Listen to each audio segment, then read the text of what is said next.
তাহলে কোষে দেখি 12 নম্বর অধ্যায় চলছিল আমাদের, তাই না? গোলক কত দূর অব্দি হয়েছিল? পার্ট 3 করেছিলাম। পার্ট 3 কত দূর পর্যন্ত হয়েছিল?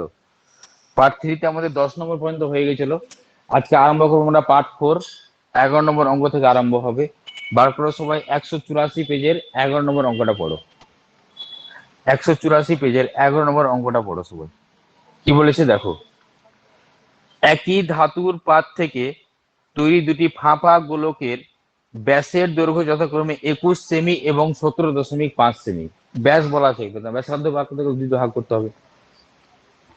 তাহলে গোলক দুটি তৈরি করতে যে পরিমাণ ধাতুর পাত লেগেছে তা অনুপাত নির্ণয় করি। তার অনুপাত, যে পরিমাণ ধাতুর লেগেছে, মানে যে পরিমাণ ধাতুর পাত লেগেছে তার অনুপাত। তাহলে এখানে বলো কি ব্যাপার করতে হবে, ক্ষেত্রফল না আয়তন? এখানে আয়তন বার করবো না, কি বার করবো বলো, এখানে ক্ষেত্রফল বার করতে হবে। কারণ বলো আয়তন বলতে কি বুঝাই, কতটা ও জায়গা নিয়ে আসে। কিন্তু ফাঁপা গোলক আর নিরেট গোলক তো সমান সমান জায়গায় নাই, ঠিক না বলো? কিন্তু এখানে বলছে কতটা, কি বলে এখানে কতটা পাত লেগেছে। তাহলে আমরা কি বার করবো, এখানে কতটা পাত লেগেছে যদি বলা হয়, এখানে আমরা কি বার করবো, এখানে বলো ক্ষেত্রফল বার করবো, এখানে আয়তন বার করবো না। কারণ আয়তন যদি বার করি, আর নিরেট আর গোলকের আয়তন তো সেম হয়, একই সমান জায়গা নিব ওরা।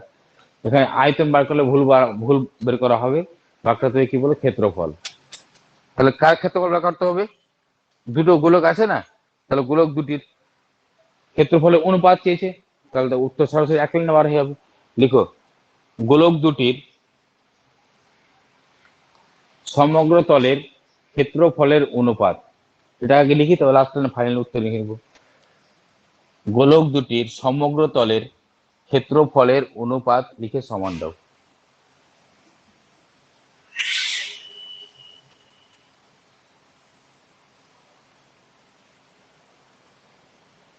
গোলক দুটির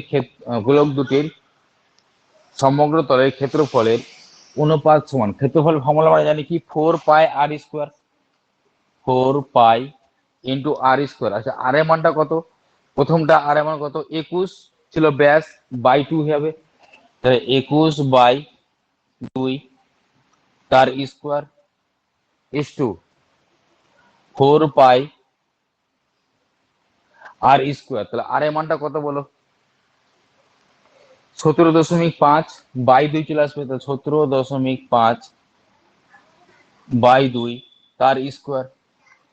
এখানে কাটাকাটি করি, দেখো 4 পাই এর সঙ্গে 4 পাই কেটে যাচ্ছে এখানে। তাহলে 21/2 স্কোয়ার মানে আমরা কি বলতে পারি, ডবল গুণ। তাহলে স্কোয়ার মানে বলতে পারি ডবল গুণ। তাহলে 21 × 21/2 ইস টু, এখান থেকে এটাও ডবল গুণ, স্কোয়ার মানে ডবল গুণ। উপরের সঙ্গে, আচ্ছা উপরে কত আছে বলো, 175 × 175 করে দিলাম। তাহলে নিচে বলো 10 গুণ হবে না দুবার, 2 এর সঙ্গে গুণ করে দিলাম, তাহলে 20 × 20 হবে। তাহলে 20 × 20। তাহলে কাটাকাটি করো, যদি কাটাকাটি করা হয় দেখো এখানে কত হবে। যদি এখানে কেটে দিই, 2 দিয়ে যদি কাটা হয় আসবে কত, 10। 2 দিয়ে কাটে আসবে কত, 10। লাস্ট সংখ্যা যদি 0 হয় আর যদি 5 হয় তাহলে কত দিয়ে কাটে সেটা জানি, এটা আমরা জানি 5 দিয়ে কাটে।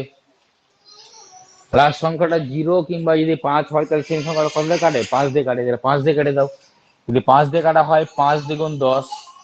5 দিয়ে কাটলে 3 × 5 = 15, আর 5 × 7 = 5 দিয়ে কাটছি না, তাহলে 3 × 5 = 15, আর 2 পড়ে আছে না, 5 × 5 = 25। তাহলে এটাও হবে 25, 35 হবে। কেটে 35 হয়েছে, ক্লিয়ার? এবার এখানে দেখো, এখানে কাটবে 21, আর এটা 7 দিয়ে কাটবে কি না, তাহলে 7 দিয়ে কাটা হয় তাহলে 3 × 7 = 21, আর 5 × 7 = হয় 35। এটাও 3 × 7 = 21, আর এখানে আসবে 5 × 7 = 35। তাহলে লাস্ট পর্যন্ত পেলাম কত, এখানে 2 হবে। লাস্ট পর্যন্ত পড়ে আছে কত, এখানে 3 এর সঙ্গে 3 গুণ করলে হয় 9 ইস টু, আর 2 এর সঙ্গে 2 গুণ করলে হয় 4। উপরে কত পড়ে আছে, এখানে 5 × 5 মানে কত আছে, 25। এটা গুণ হবে এখানে এসে। তাহলে 4 × 9 কত হয়, 36 ইস টু কত বলো, 25। দেখো উত্তর কত আছে।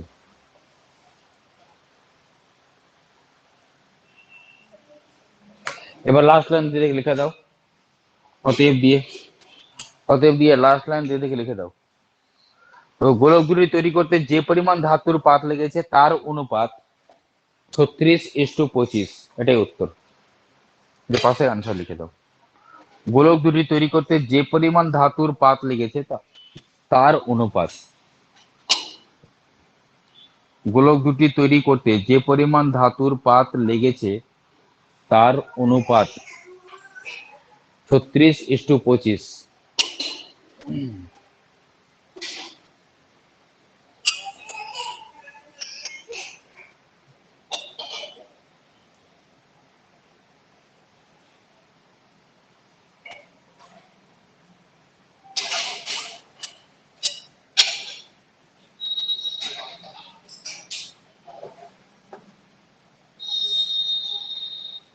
হয়েছে? চলে সে পরে বা কত 11 হলো, 12 নম্বর অঙ্কে দেখো এবার। তাহলে 12 নম্বর অঙ্কটা সবাই পড়ো এবার।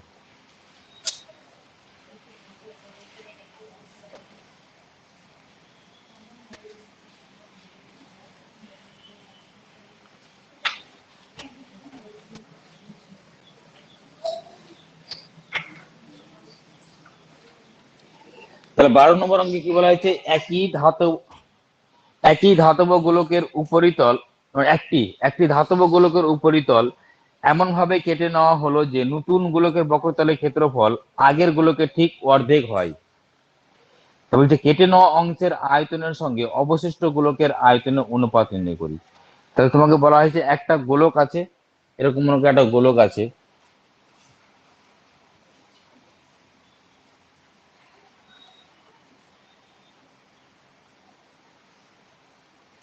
যদি এটা বৃত্ত হলো, কিন্তু বৃত্ত না, এটা গোলক মনে করো।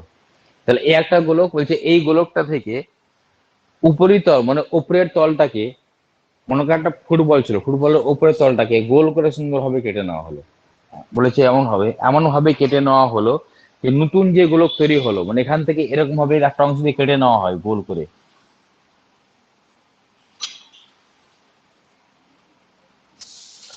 মনে করে এরকম ভাবে কেটে নেওয়া হয়েছে। ঠিক আছে, এটাকে আমি ডট ডট মেরে দিয়েছি যাতে তোমাদের বুঝতে সুবিধা হয়।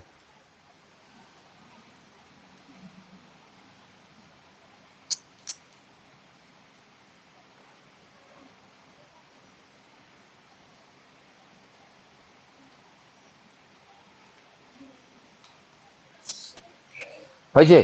তা এরকম ভাবে সুন্দর করে গোল করে কেটে নেওয়া হয়েছে, তার মানে এই জায়গাটা ফাঁকা হয়ে গেছে এখন।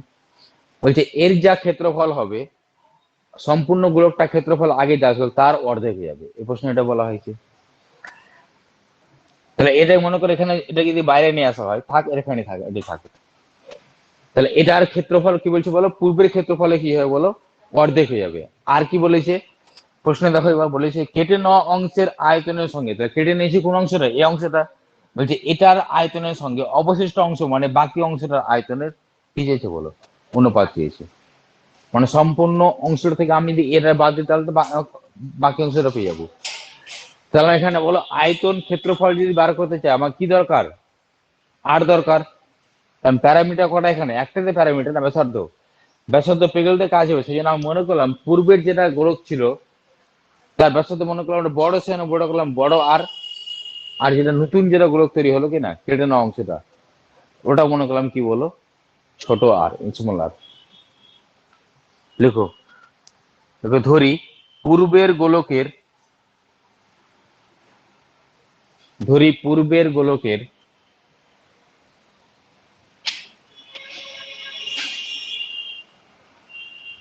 ধরি পূর্বের গোলকের ব্যাসার্ধের দৈর্ঘ্য ক্যাপিটাল আর, একক কিছু নাই মানে একক,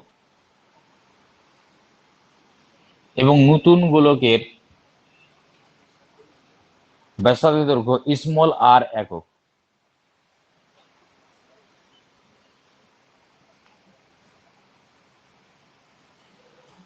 তাহলে এই পর্যন্ত ক্লিয়ার হয়েছে না হয়নি?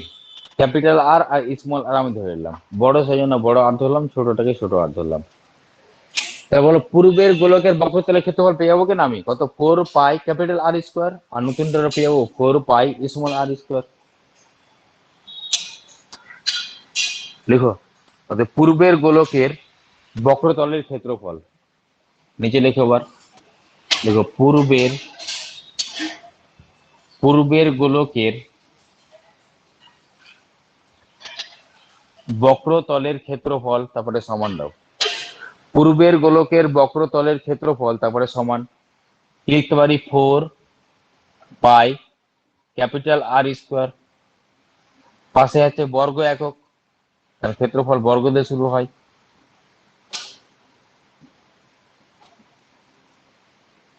নিচে লিখে আবার নতুন গোলকের ডট মারি দাও, বক্রতলের ক্ষেত্রফল সমান 4 পাই পাশে বর্গ একক। কিন্তু প্রশ্ন আমাকে কি বলেছিল যে নতুন গোলকের যেটা আমি বক্রতলের ক্ষেত্রফল পাবো সেটা আগের গোলকের কত হয়ে যাবে, অর্ধেক হয়ে যাবে। নতুন গোলকের বক্রতলের ক্ষেত্রফল কত পেয়েছি, এটা। তাহলে প্রশ্ন অনুসারে বলে আমি এটা লিখতে পারি কিনা, প্রশ্ন অনুসারে লিখতে পারি আমরা 4 পাই আর স্কোয়ার, এটা কি নতুন গোলকের আয়তন। পূর্বের গোলকের যা আয়তন ছিল তার অর্ধেক, মানে সরি আয়তন না, ক্ষেত্রফল। পূর্বের গোলকের যা ক্ষেত্রফল ছিল তার অর্ধেক, অর্ধেক মানে হাফ। পূর্বের ছিল কত, 4 পাই আর স্কোয়ার। কাটাকাটি যদি করা হয় 4 পাইয়ের সঙ্গে 4 পাই কেটে যাচ্ছে। তো এখানে যদি কোনাকুনি গুণ করি আমরা, দেখো এখানে 2r² চলে আসবে না, ইকুয়ালস টু কত, আর স্কোয়ার। তাহলে আর স্কোয়ার ইকুয়াল টু বলতে পারি 2 r², কোনাকুনি গুণ করে। তাহলে বা আর ইকুয়াল টু স্কোয়ার উঠে রুট ওভার হয়, স্কোয়ার উঠে রুট ওভার হয়, তো কত হচ্ছে 2r²। অতএব আর এর মানটা এখানে পেয়ে যাচ্ছি আমরা, যার বর্গমূল হয় সে বাইরে আসে, যা বর্গমূল হয় না সে থেকে যায়। আর এর বর্গমূল হচ্ছে আর² বর্গমূল কত বলো, আর² বর্গমূল কত, আর 2 বর্গমূল হয় না বলতে থেকে আছে এটা r√2। তো এটা আমরা রেখেছিলাম, এটাকে পরে আমরা কাজে লাগাবো। এবার কি বলা হয়েছিল যে কেটে নেওয়া অংশ আছে, কেটে নেওয়া অংশের আয়তন মানে নতুন গোলকের আয়তন। আরে কেটে নেওয়া অংশের আয়তন মানে কাকে বোঝাচ্ছে, যাকে কাটছি সেটা নতুন, নতুন গোলকের আয়তনটা পেয়ে যাবো 4/3 পাই আর কিউব। আর অবশিষ্ট, অবশিষ্ট মানে সম্পূর্ণটা থেকে আমি যদি এটা বাদ দিই তাহলে তো অবশিষ্ট পেয়ে যাবো। তার নিচে লিখতে আরম্ভ করো, লেখো পূর্বের গোলকের আয়তন, পূর্বের গোলকের আয়তন, জায়গা নাই আমি এখানে দাগ নিয়ে দিলাম, এখানে লিখছি ডট মেরে দিলাম। দেখো পূর্বের গোলকের আয়তন বলতে পারি কত, 4/3 পাই আর কিউব। নিচে লিখো আবার নতুন গোলকের আয়তন 4/3 পাই আর কিউব।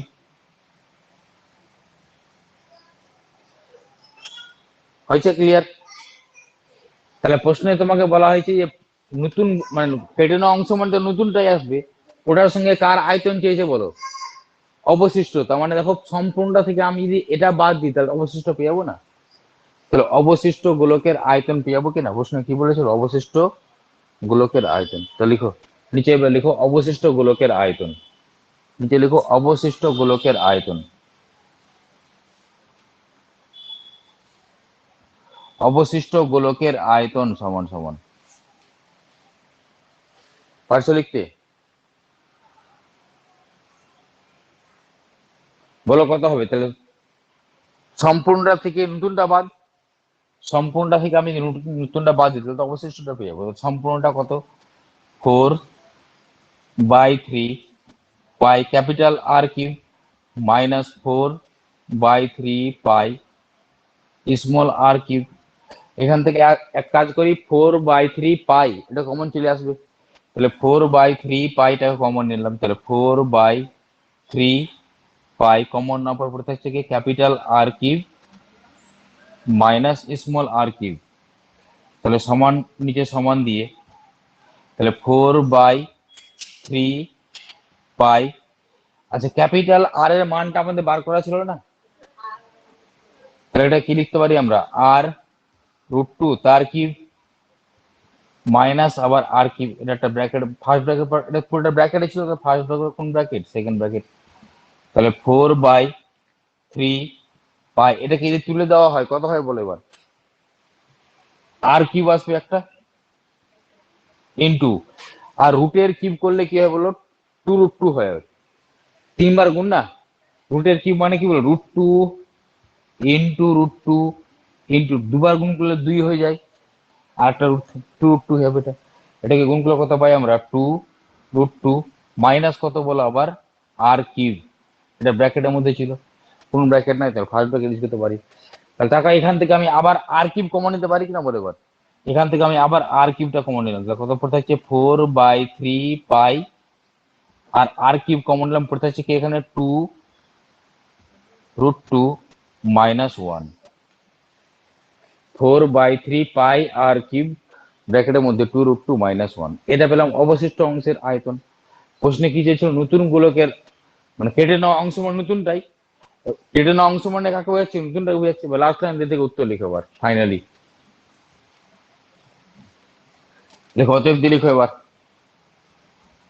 Last line.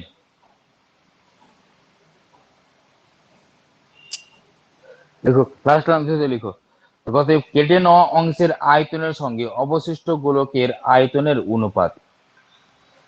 কেটে নেওয়া অংশের আয়তনের সঙ্গে অবশিষ্ট গোলকের আয়তনের অনুপাত।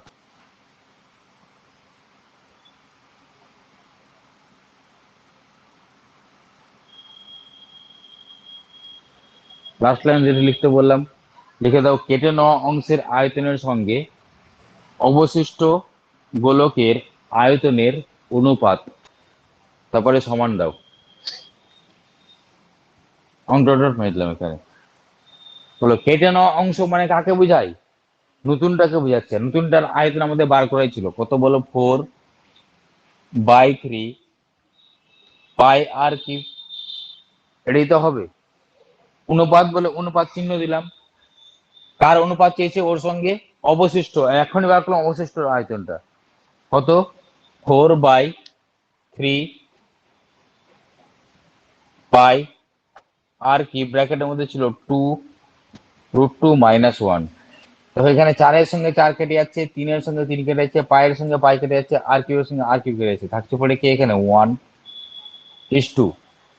এখানে কি পড়ে আছে? আর এটা পড়ে আছে 2√2 -1, এটাই উত্তর।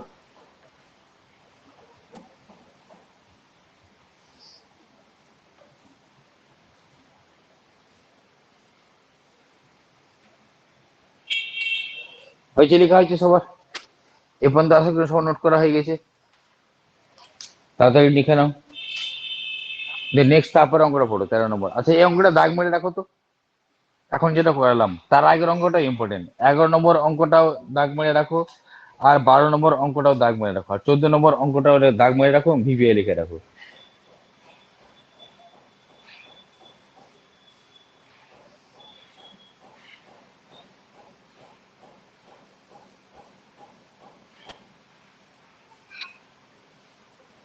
তো 13 নম্বর অঙ্কটা পড়ো।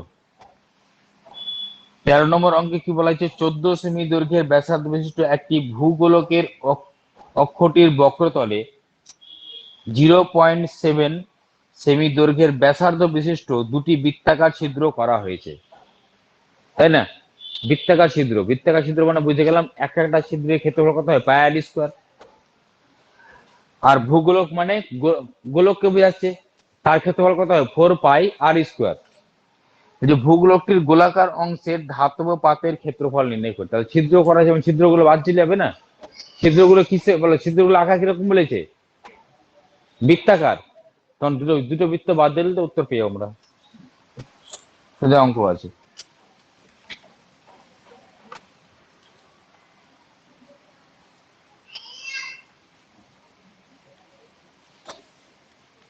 তাহলে 13 নম্বর অঙ্ক।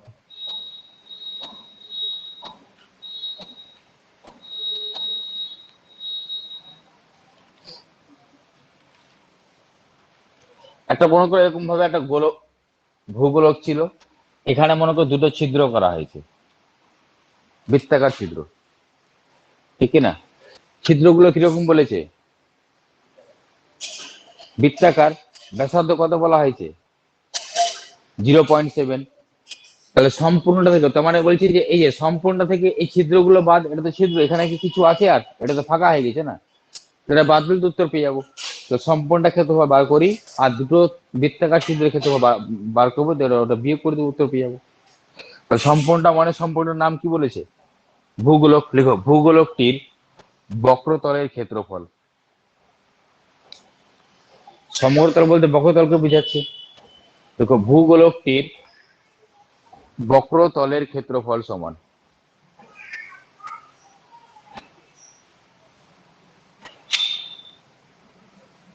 ভূগোলকটির বক্রতলের ক্ষেত্রফল, তারপরে সমান দাও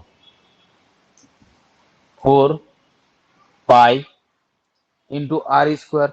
আর এর মানটা কত বলো? 14।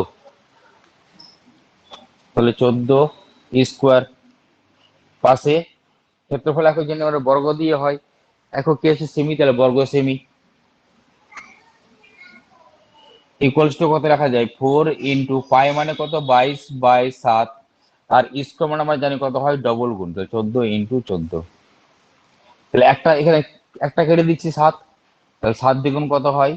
14। তাহলে এটাকে গুণ করবো, কত দিয়ে গুণ করবো দেখো এবার। এখান থেকে 4, এখান থেকে 2 কে বার করে নিলাম, তো 4 দ্বিগুণ 8, 8 দ্বিগুণ 16 × 14, আবার পাচ্ছি 16 × 14 মানে 16 × 14 মানে 14 × 16 একই ব্যাপার।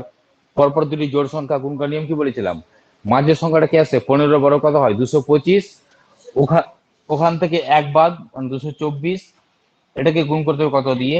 11 দিয়ে। 11 দিয়ে গুণ করার জন্য লাস্টে ফার্স্টে জিরো নিতে হয়, তাহলে কত আসবে? লাস্টে 4 বসিয়ে যায়, বসিয়ে দিলাম 4। লাস্ট দিয়ে দুইজন করে যোগ, 4 আর 2 যোগ করলে কত হয়? 6। 2 এর সঙ্গে 2 যোগ করলে কত হয়? 4।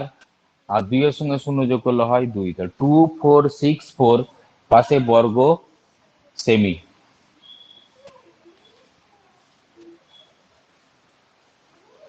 হয়েছে? বৃত্তাকার ছিদ্র আছে কটা? দুটা।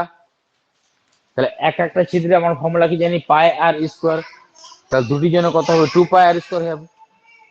তাহলে নিচে আবার লিখো, লিখো দুটি বৃত্তাকার ছিদ্রের ক্ষেত্রফল। নিচে লিখতে বললাম, লিখো দুটি বৃত্তাকার ছিদ্রের, আমি ডট ডট মেরে দিলাম এখানে, দুটি বৃত্তাকার ছিদ্রের ক্ষেত্রফল, দুটি বৃত্তাকার ছিদ্রের ক্ষেত্রফল 2, দুটো সঙ্গে 2 দিয়ে গুণ, আর বৃত্তের ক্ষেত্রফল ফর্মুলা কি জানেন? πr²। তাহলে π × r², আর এর মানটা কত বলছে? 0.7, তার স্কোয়ার বলা হয়েছে না, সাধ্য 0.7। ক্ষেত্রফলের একক শুরু হয় বর্গ দিয়ে, উপরে বর্গ সেমি ছিল, ডট মেরে দিলাম। হ্যাঁ, বর্গ সেমি সমান সমান 2 × পায়ের মানটা কত হয়? 22/7 ইন্টু এখানে স্কোয়ার মানে ডবল গুণ, দশমিক তুলেছি, তাহলে 7/10 ইন্টু 7/10, তাহলে এত বর্গ সেমি। একটা 7 কেটে যাচ্ছে, 10 কি পুরোপুরি ভাবে কাটে? কাটে না। কেন নয়? কেন কাটে না বলো? 5 নয় উপরে কেউ, তাহলে আমরা 10 কে কাটবো না, রেখে দেবো। তাহলে 10 10 কত হয়? 100। এটা গুণ করবো, তাহলে দেখো গুণ করার নিয়ম এখানে তাকাই দিকে, 2 বার করলাম মানে 4 × 7 মানে কত হয়? 28। এটাকে গুণ করবো 11 দিয়ে, তার জন্য একটা জিরো নিতে হয় প্রথমে। লাস্ট সংখ্যা 8 বসিয়ে দিলাম, 8 এর সঙ্গে 2 যোগ করলে কত হয়? 10। হাতে আছে 1, আর 2 এর সঙ্গে 1 যোগ করলে হয় 3। তাহলে কত পাচ্ছি? 3.08 বর্গ সেমি। এটাই বাদ দিয়ে দেবো, উত্তর পেয়ে যাবো। এটা তো বাদ চলে যাবে না, এই যে বাদ চলে যাবে না এটা। তা লাস্ট লাইন ধীরে ধীরে একবার সরাসরি উত্তর কি বলেছে বলো এবার প্রশ্ন। ভূগোলকটির গোলাকার অংশের ধাতব পাতের ক্ষেত্রফল। লিখো, অতএব ভূগোলকটির গোলাকার অংশের ধাতব পাতের ক্ষেত্রফল, তারপরে সমান।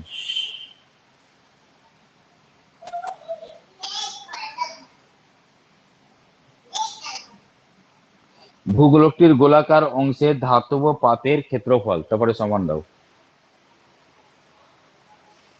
লাস্ট লাইন দেখে দিয়ে লিখতে বললাম, ভূগোলকটির গোলাকার অংশের, আমি ডট ডট মেরে দিলাম,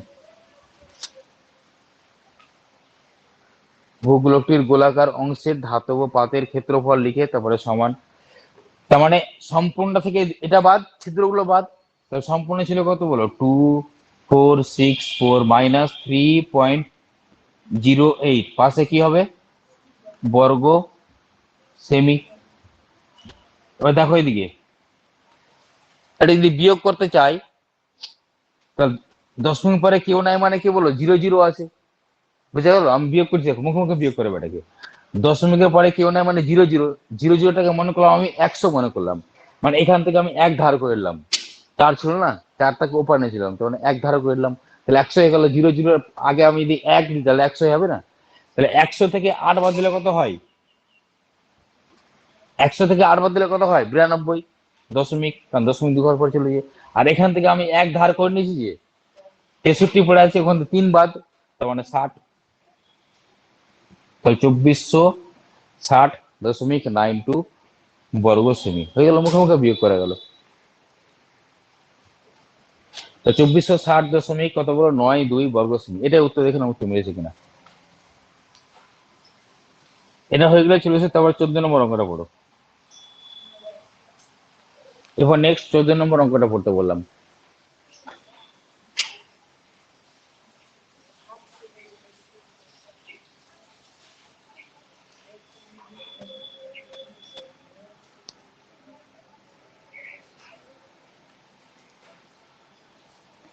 এটা হয়ে গেছে আশা করছি সবার।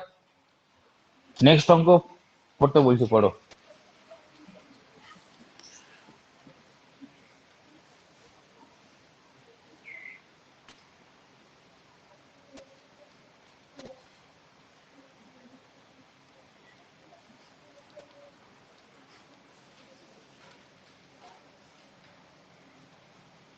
কি বলা হয়েছে, 8 সেমি দৈর্ঘ্যের ব্যাসার্ধের একটি নিরেট লোহার গোলককে গলিয়ে 1 সেমি দৈর্ঘ্যের ব্যাসার্ধের কয়টি নিরেট গুলি তৈরি করা যাবে।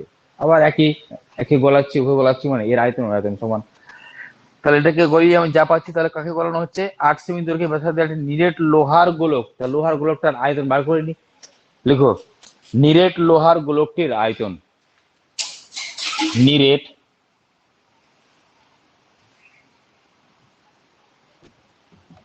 লোহার গোলকটির আয়তন, তারপরে সমান, নিরেট লোহার গোলকটির আয়তন সমান, আমরা ফর্মুলা জানি 4/3 পাই আর কিউব, আর কিউব মানে কত, ব্যাসার্ধ কত বলেছে এখানে 8, তাহলে 8 কিউব, পাশে ঘন সেমিকার আয়তনে আমরা জানি এখন ঘন দিয়ে শুরু হয়, তাহলে 4/3 পাই ইন্টু 8 কিউব, মানে 8কে আমরা কবার লিখতে পারি, 3 বার, তাহলে এত ঘন সেমি। এটাই হয়ে যাবে সমান কার সঙ্গে, এটাকে বলি আমি যতগুলো পাচ্ছি তার সঙ্গে সমান, কতগুলো পাচ্ছি, আমি মনে করলাম এক্সটি পাচ্ছি, আমি ধরি এক্সটি নিরেট গুলি তৈরি করা যাবে, আমি ধরি এক্সটি নিরেট গুলি তৈরি করা যাবে, ডট মেরে দিলাম, লিখে দাও, ধরি এক্সটি নিরেট গুলি তৈরি করা যাবে, তৈরি করা যাবে। তাহলে এবার এক্সটি নিরেট গুলির আয়তন পেয়ে যাবো কিনা, তার নিচে লিখতে পারি, অতএব এক্সটি নিরেট গুলির আয়তন, এক্সটি নিরেট গুলির আয়তন,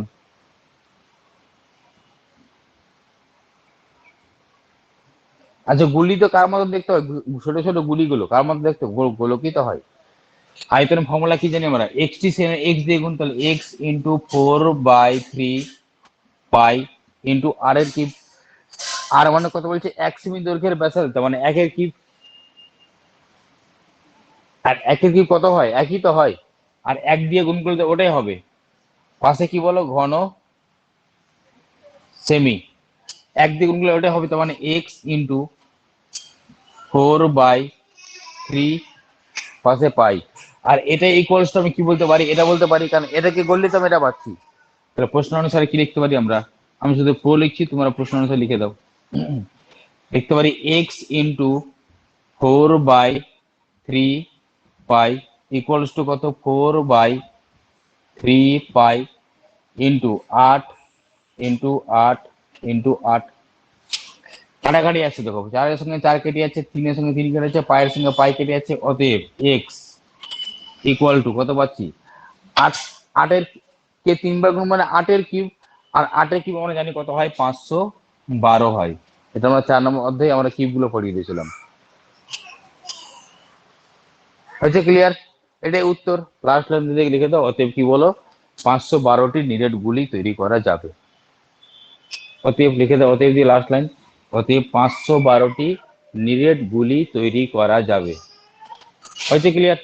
তাহলে এই পার্টটাকে আমরা এখানে রাখলাম, বাকি অঙ্ক নেক্সট পার্টে করবো।